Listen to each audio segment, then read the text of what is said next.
So what are some of the strategies that he uses in these letters to actually console someone, as opposed to, the parts where he's sort of just telling them to get their act together?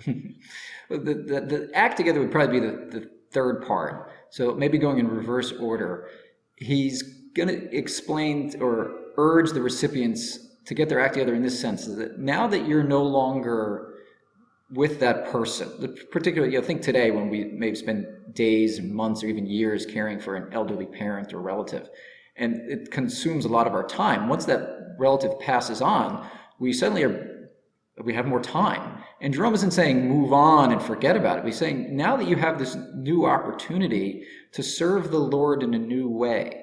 So he's urging his recipients to go do something for the Lord. And a couple of years, since he was very much an advocate of the ascetic life and working with the poor, that's what he advocates the most. Go work with the poor. In Pamachius' case, who lost his wife, he says, go become a monk, go ahead.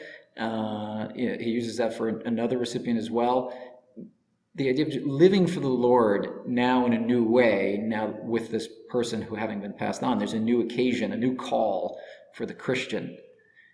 Going in reverse order, the second technique would be something that could be seen in a secular sort of way, in the sense that rather than focusing on the person who's lost and say, oh, all these opportunities, I'll never get to do this, this, and this person will never get to do X, Y, or Z, he urges to look the other way and see the person as a gift from God.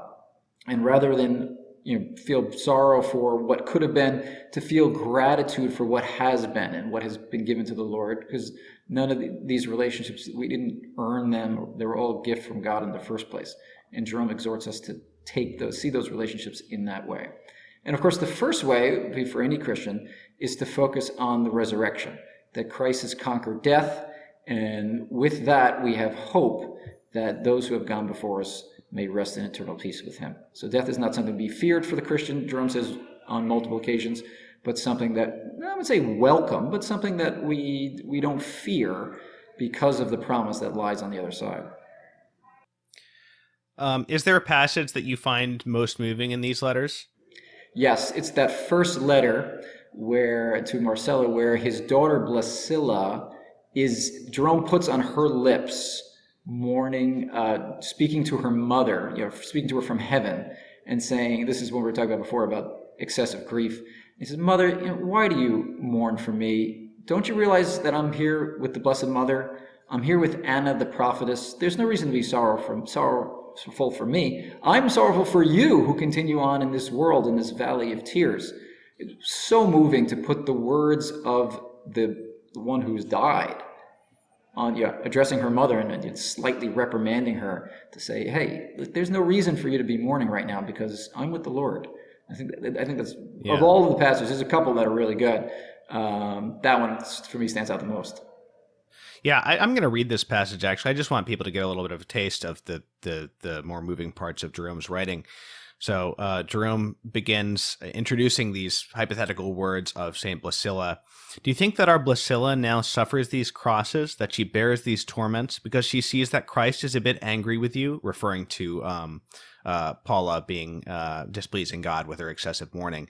Now she shouts to you who are mourning, if you have ever loved me, mother, if you nursed me, if you taught me with your admonitions, do not begrudge my glory. Do not act so, lest we be separated from each other forever. Do you think that I am alone? I have in your place Mary, the mother of the Lord.